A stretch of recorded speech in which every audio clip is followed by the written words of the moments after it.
All right, Mike, your reaction to what in the hell happened over the last, let's call it 72, 96 hours in college football? The first sort of flare to go up in the air with me was hearing over the last couple of weeks, especially in the Pac-12, players sort of bonding together to try to form a sort of players union in which they wanted at least some say in some of the protocols, some of the things that were happening medically and everything else. Matt, at that point, it kind of sent a shiver up me because I know one thing, that a lot of this is about power and control and greed, and we've seen it. We've seen it a lot over the last 72 hours. The first domino was the Mid-American Conference, and knowing a little bit about how that conference works, they're sort of the baby brother to the Big Ten. And so when they made that decision, I knew that they had counsel with the Big Ten. And I'm sure was, listen, go ahead and do it. We're going to follow right behind you. Same thing with the Mountain West, with the Pac-12. They're sort of the baby brother of that conference. They've worked together on TV contracts, on other things, trying not to cross a certain road, in TV, radio contracts, whatever. And so that was no shock to me. But, I mean, it was earth-shaking. I've been in this business over 30 years. I've never had an event like what happened Monday and Tuesday, and just to process that. And I know for all of us, we want to see what's best for the athlete. And I hate to say this, but I think it's true. For everything out there, I think that the COVID-19 deal is not at the top of the list for a lot of these school presidents. For a lot of them, they could care less about sports. Yeah. I think their feeling is, we'd be better off without it. For some, not all, for some. And once it started up about the possibility of players getting involved and them forming a group and everything, I think that was the deal. Shut it down. We're not going to deal with it. Almost under the cover a little bit of the COVID-19. It was as though, okay, you redid the schedule, and then all of a sudden, in 48 hours, you had news that you didn't know before, and they're throwing this. Now, the Big Ten is. I can't say the Pac-12, but the Big Ten on the myocarditis. Almost as though it was Columbus discovering America. Thank you, Mike. Thank you. All right, go ahead. I'm going to interrupt you again. Go ahead. Okay. In another business that I've been in outside of the sports world, in 2007, I had a coworker that had a really bad viral infection. And listen, it's real. I mean, this myocarditis is the real McCoy. And this was 2007, that getting a real bad viral infection, and it did have issues with the heart and also respiratory issues involved with it. But this is 2007. 2 years later, in one of the first venues, so to speak, when Hollywood South came to New Orleans and we're starting to do different shows and documentaries, everything else, and we're using places here on the bayou. There was a gentleman that had it, that caught a really bad viral infection, and basically he had a difficult time with it. And this was 2009. Man, this is 13 and 11 years ago. Why wouldn't you all of a sudden not know about it, that the COVID-19 virus would have the same sort of effect? Now, you have to be really careful with it, and there are some things that in the past you might have been able to do that you can't do today. And if an athlete has that, well, then they can't play. The bottom line is, if you have that issue, you can't play.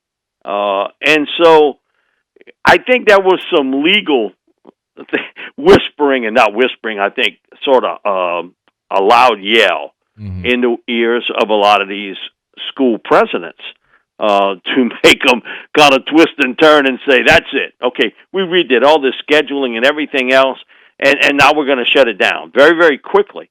And almost a pressure situation. I think feeling as though, okay, 4 of us have done it, 2 of the bigger conferences, we're going to force the other conferences to do it. A little bit of peer pressure that we did it, you do it. And a lot of it, and certainly that there is some medical, I think but we knew this back in March, okay? Well, where was your game plan all this time to kind of combat this? And there was none. You saw the lack of leadership, and there was no leadership. And to me, because I've been involved with them, they have meetings of school presidents, meeting of school athletic directors, meeting of school board of directors. Man, they got little blots all over the world. I mean, and I know one thing, you've been in a meeting, very few decisions really ever get made. You know, normally there's one, only one person holds the chalk in their hand, to make that final decision.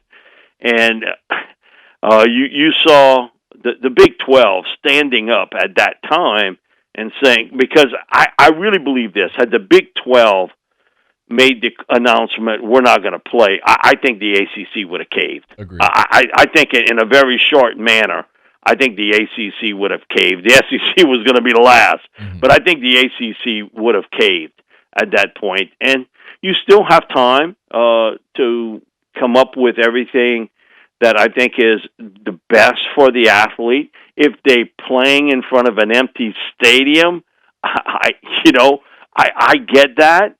I feel bad for the Southland. I live 15 minutes from Nicholls State. I could see that happening. I really could. And a lot of that is cost factor, too. A lot of these smaller schools like a Nicholls State or McNeese or Southeastern, you're talking about the cost of the testing. And I talked to Timmy Rebo a couple of weeks back, and he was like, Mike, we got 10 people at a time in the weight room. But they were making it work. And to see the impact that does on these towns like a Thibodaux, which, that town kind of revolves around, the college. Sure. in many ways. And you've kind of heard the background the last couple years of me doing some pregame shows from the tailgate party at Nicholls. And, man, listen, for me, that wasn't there before. And Tim was able to bring that sound back. It's from the movie Invincible, but to bring the sound back in Guidry Stadium and to have people tailgating and, frying fish and shrimp and jambalaya and gumbo and you name it, barbecue, whatever you wanted, it was there. And fortunately, had a couple people there that Thibodaux Regional Medical Center being one, and Bubba's too. They took care of me to try to get me away from the crowd. But you wouldn't hear all that racket at one time and everything else. But the economic impact of that also is tremendous for a small town, like it's going to be for Baton Rouge. Yeah. If you have no people in the stands, I have friends of mine. They leave on a Thursday night to go park that RV. And listen, they make it a long weekend. Hey, I hope the Saints win, but LSU's priority. So you get that. But this is all sort of pea and shell for the major conferences. You can see what's happening here. I think it's a little bit of a pushback from players starting to say, hey, wait a minute now. We have no say in this. And it's us out there playing, and I think this is not only that, I do think no matter what in life, we all know that attorneys, lawyers, the legal part of it got into play also. And I think that became very, very obvious, and it became 36 hours of unbelievable reporting and just trying to get as much information as you could on it. But to hear the Big Ten president talk, it's almost like he didn't really know what to say. Very true. About it. Well, Mike, to your point, 3 days earlier, he just released his schedule. He releases the schedule. Now, here's the thing. I think Bart Scott handled it pretty well. And I got to admit, I thought on the lower rung, he's on the lower rung of the ladder. But we all sort of knew. I think if one conference was going to pull, it was going to be the Pac-12. Yeah. I think that was obvious and it surprised me they weren't the first, so to speak, of the bunch to say long ago. But my thing is, why put up with this scam? Why did you let your coaches and players, and you sort of led them down this yellow brick road that came to a dead stop within 48 hours? And now, you know what they're selling? Spring football. No way. Man, listen, my brother's older than me, and so he's got some years on me. But back at that time when he first started school, he would tell me about, as I got a little older in life, about they would teach these drills in case they had like a nuclear explosion go off, about to get under your desk and roll up and crawl and everything else. Man, you mean to tell me getting under a school desk with a nuclear bomb going off is going to save you? That's more of a morale thing. And that's all this spring football is. It's a morale thing that they're trying to sell. But I equate it to the same because that wouldn't have worked back, early 60s. And what they're trying to do is to almost give a little bit of hope in that that's not going to occur. Spring football is not going to happen. Convince me that the medical evaluation you have today is going to change in February. Bingo. And now, only because I've had a lot of experience with it, family-wise and also business-wise, you're in the heart of flu, cold, pneumonia season. And, how are you going to make that work? With all of that, it's not going to happen. It's play in the fall or not at all. Now, I've said that for weeks now, but it's true. Either you play in the fall or you don't play at all. And for teams like a Clemson or an LSU or an Alabama, your top players aren't playing in the spring. They just won't. I mean, why would you at that stage? You got to tag out.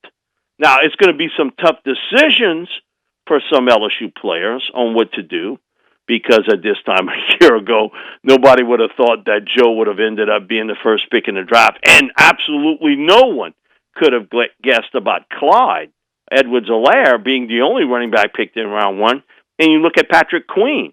So there are always developmental type guys during the year, and I hear all these guys about, go back to the tape.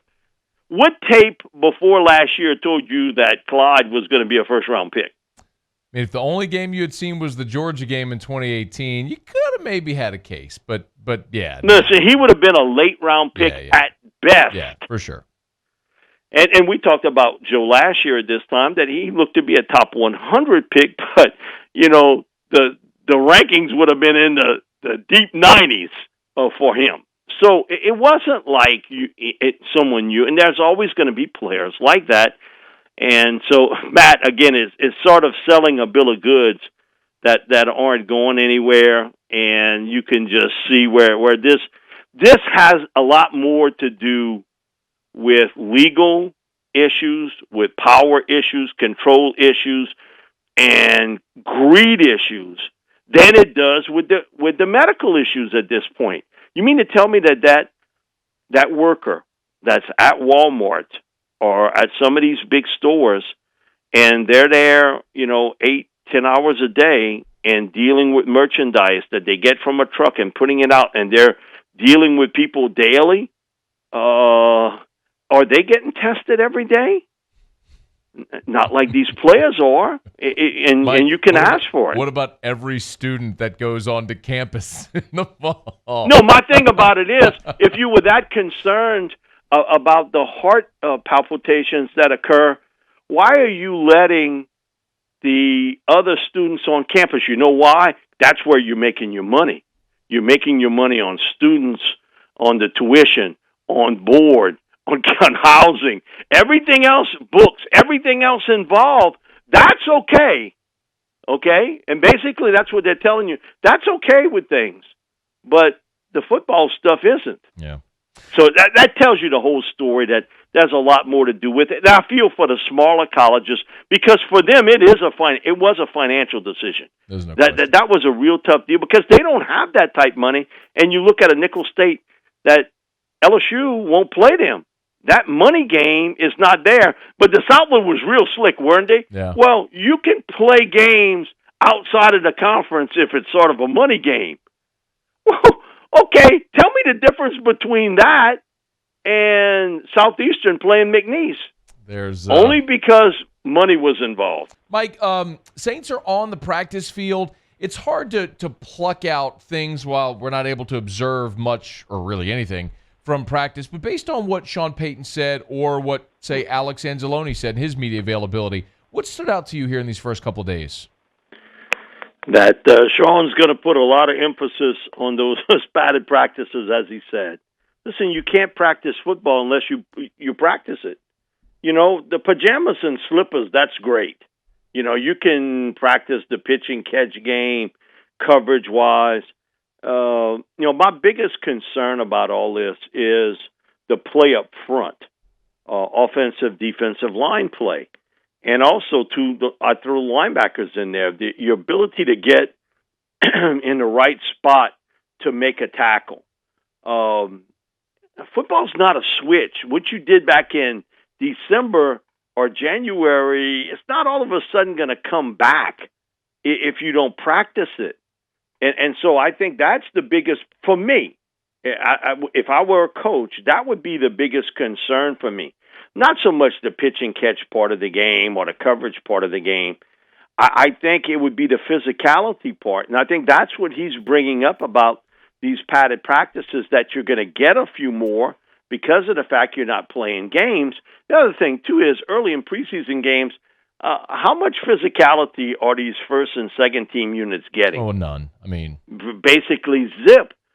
So I think it's been a part of why you see in the NFL today that the offenses have an advantage early in the season. Because I think that can come, especially now, the way it is, in the pitch and catch part of the game, that can be practiced, and you can do that sort of one-on-one, that'll come back pretty quickly. Defensively, you get much better as, say, like mid-October hits. When the weather starts to get cool a little bit, that's when the defenses start to come around, because it takes a few weeks to get back into that. I'll be interested this year without the preseason, because we always looked at Game 3, and the starters saw probably more work there than they did any other time combined in the other 3 games.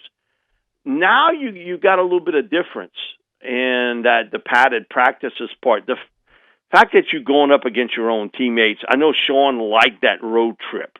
If they went out to the coast and they played the Chargers or the Rams. At one time, the Texans would come here, and the Saints would go to Houston and practice. And so you got kind of tired of hitting on your own guys, you know, and then, you know, it kind of raises the blood pressure up a little bit on them to go up against someone else. But I really think, Matt, that's the key here of which team or teams can get the physicality back quicker with basically no off season, and I don't know what they call training camp today, and how quickly that all can come together on the defensive side of the football than, say, on the offensive side. And I would say the same thing about college football. Let me ask you about one of those defensive players. Mentioned Alex Anzalone. When he met with the media, he said he feels like he's still got a lot left to show and to prove. I mean, we've talked about it a bunch, Mike, but I mean, where does Anzalone fit in what feels very much like a make-or-break year for him because of his injuries? Yeah, and I think one thing with a guy that's had those series of injuries, it sort of follows him. Yeah. And we saw it with Alex. It happened late, sort of in his high school career. It followed him at Florida. It's followed him here with the Saints. And listen, he's a good football player. Really is. He runs the field well. He knows how to work around heavy traffic in the middle extremely well. He's been solid in the pass coverage part of the game. He's a real bright guy. He understands his game at a high level. It's just keeping him on the field. But they have an older version of him on the team, too, with Kiko Alonso, Yeah. who is similar. I can't explain it, where some guys can walk out of this league 7, 8 years they played and not have no injuries, hardly a scratch. And yet you get guys continuously have it, one after the other after the other. It's part of sports luck. But he's a good player. And I think healthy, the three starting linebackers, in my opinion, the three starters would be DeMario Davis, who's really a tremendous pickup for this team, Anzalone in the middle, and Nigel Bradham on the strong side. I think those would be, for me, the three starting guys. And Nigel brings you the fact that he has also played on the weak side, and a lot of experience. And all I'm telling you is, man, if you played for Jim Schwartz, you have seen everything possible they can throw at you scheme-wise, because Jim does different things every week to try to confuse offenses. He's a real sharp guy, very physical. Again, I'd put his coverage skills as solid. Again, he's 31 years old, and so I'd rather have the 26-year-old one, but I got the 31-year-old who's still a good player, and he understands how to get in the right spot to make a play. And we've talked about this over the past few weeks. That's why I think it's going to be difficult for the younger players on this team to make it. If it comes down to, man, I got a guy with some experience, he can play on special teams. Do I keep him or do I keep the younger guy? I think Sean's going to go with the older guy. I think it's an advantage for a New Orleans, a Green Bay, a Seattle, a Kansas City that didn't have all those changes player-wise and coaching-wise. And even Sean brought that up. I know we've talked about it for weeks. I think that continuity is there that's good for this football team. Good health, though. And that's the biggest worry for me with none of this off-season training, how that's going to affect the health of these players. And we've seen it the last few years with the Saints. They've been beat up in certain areas. Offensive line 1 year, defensive line the last couple years. You end the season without Rankins and Davenport. That's going to be a big play. And if there's a spot on this football team that doesn't have a lot of depth, it's that corner. Mm-hmm. And I would suspect that they are looking, so to speak, for the right price. They are looking because that outside corner, because PJ and Patrick, especially Patrick at his age, are more inside guys, and PJ can play the nickel safety too. But the outside guys, you got Janoris Jenkins and Lattimore. What else you got? If one of those guys go down to an injury, yeah, you could put PJ out, but that's not the best spot for him. So you are giving Keith a long look as a rookie free agent. But I suspect this team is going to have to go out and get a veteran cornerback that could play that spot because you're trying to build depth across the board. That's the one spot, really, they don't have much. So no fans for the Saints-Bucks game week 1. I guess not a huge surprise. Do you think that has any major impact on the game? I think it's going to have an impact. Man, if you're a player and you're in this empty stadium, just the acoustics of it, you can pump in some crowd noise, but, man, you're going to be able to hear the quarterback making his cadences, the changes, same thing on the defensive side. And you look around that, people say, well, he worked in basketball. No, he's basketball. You can't compare a basketball stadium to a football stadium. That's true. Where you're putting 75, 80,000 people in comparison to a basketball, arena. It's going to be different. And I do think one of the things, and I've heard so many times is when teams come play the Saints. Man, I hate playing in New Orleans. I can't hear myself think. It's loud all the time. It's like a buzzing in my ear. They're doing hand signals to try to, make it easier for everybody to be in unison. Not all that's going to be different. All of it's different. And I do think there's a level of energy you get. Man, when you get hot, that momentum is real in sports. It's real in business. It's real in politics. It's real in sports. That, man, you start to get a little bit of momentum, and, man, you playing with some confidence, and you got that crowd behind you. Man, it's real. Just like if you playing on the road, okay? Mm-hmm. And that crowd, you can cheer, but people are going to pick you up and put you in the rubber room if you're getting beat by 20 points. Come on. They can put you away if you're cheering. What are you cheering for? So it's going to be unique, and it's going to be different. I have no doubt about it. And the Saints, one of the toughest places to play in that Superdome. It is tough to play there because of the sound, the racket, the noise. And if you're an opposing team, and, it's going to be different.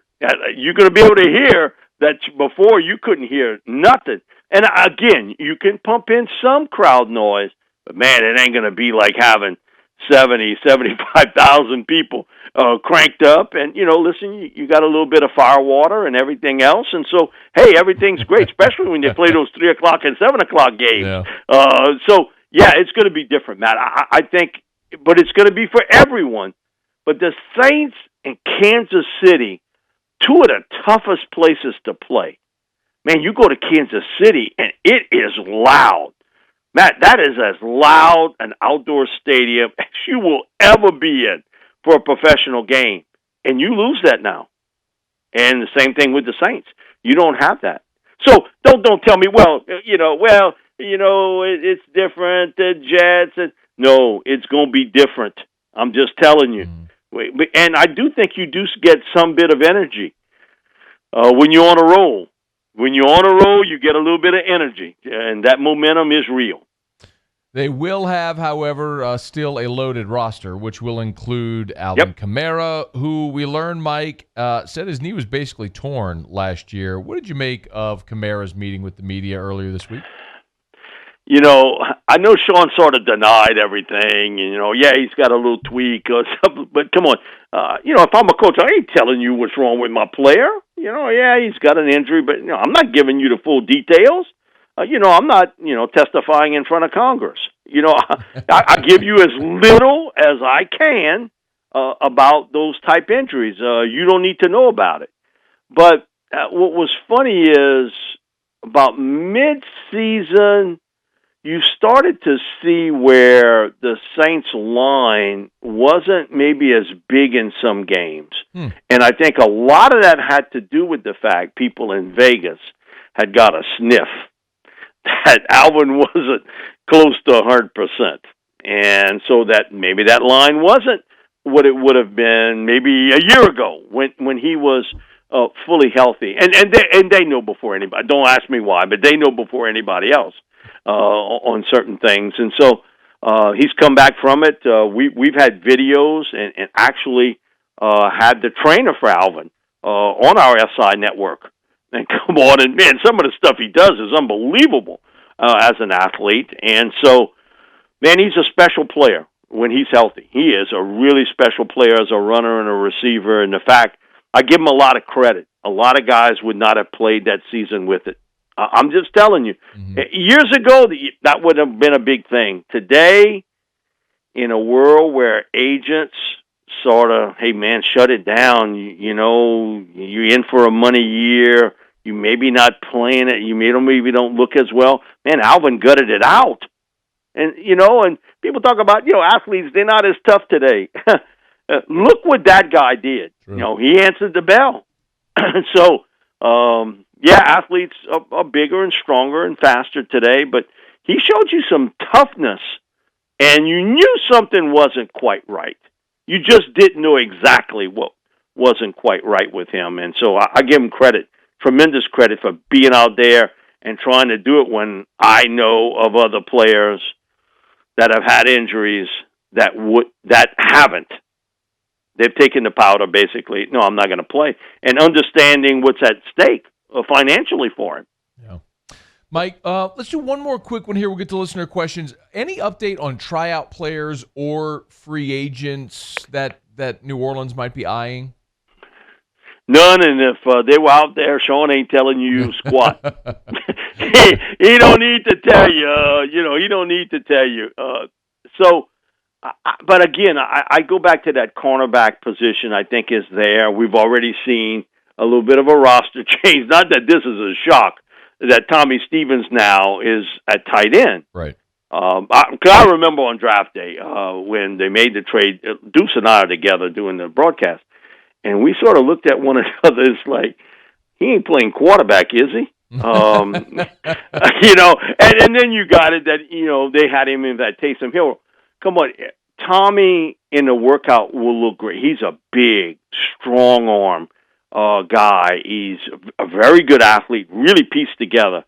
But it's the inaccuracy, and you see it in him of being hot and cold with his throwing.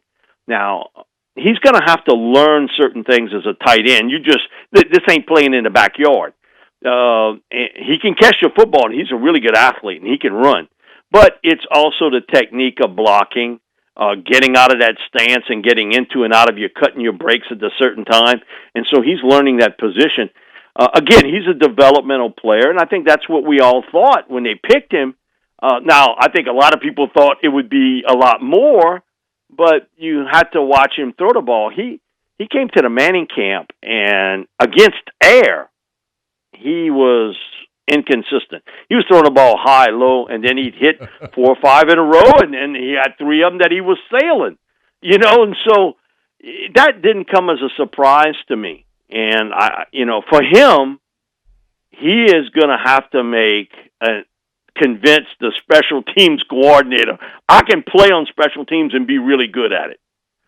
Because that's his only real shot to make this 53-man roster. And I think he'll be on the developmental squad, but for him to try to be on the 53-man squad, which I'm sure it's pretty crowded around that special team coach, man, he's the most likable guy around. It ain't like college football where a lot of these guys, man, special teams, I ain't never played no special teams before. In pro football, that could be your ticket to making the roster. Man, he's the most loved guy, coaching-wise, on the squad, because that could well be your opportunity to play in the NFL. Ask Mike, how many snaps per game do you think Ty Montgomery will get? I'm going to say this. It's just to find the right spot for him. But, I would look at 7 to 10 snaps. Now, again, depending on health, and that's going to play a part on how many he gets. I think he's going to be involved in this offense as a runner and a receiver. Mm-hmm. But, man, he's an interesting player. I think him and Deontay Harris are the 2 guys that are most intriguing to me. Because, one, Sean loves new toys. So Ty's the new toy in town, mm-hmm. And Deontay's the guy that he has said it over and over and over to us on these coaches shows about, I got to find a way to get him the football more. And so those, to me, offensively in training camp, would be the most interesting guys. Glenn Laurie on Twitter asked Mike, do you think Darius Guice blew his NFL career?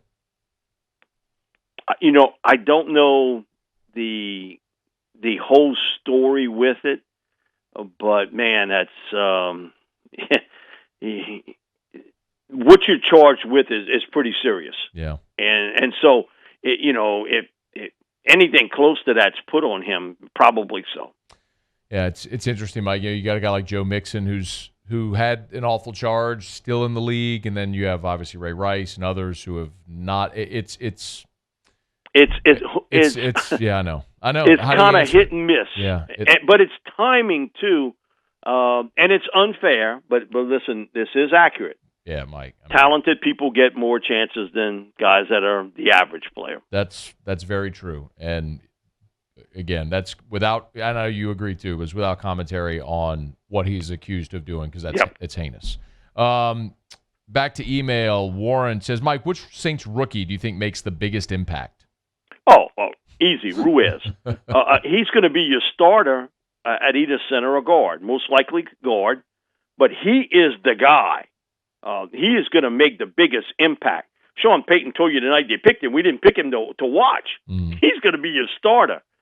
I'm interested in Troutman because I think back at Jimmy Graham, that early on that rookie season, he was not a big impact guy. But, man, those last 5, 6, 7 games, man, Jimmy showed, hey, I can play. And I'm wondering a little bit about Troutman, if he won't be similar.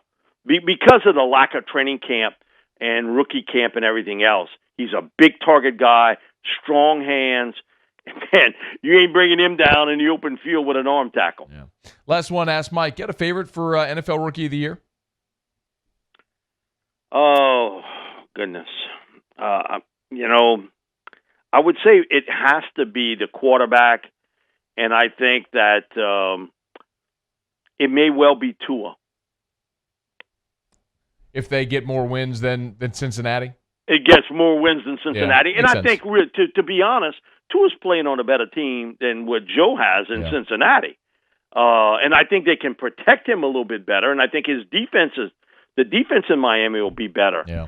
So, but I think, it's going to be one of those quarterbacks that's going to make that difference, and I think Tua, because of the supporting cast, has a better shot. Mike, you the man. We appreciate it as always. We'll talk next week. Thank you, brother. Hey, thanks so much for watching. Please leave your comments. I love to interact, and be sure to hit the red subscribe button below.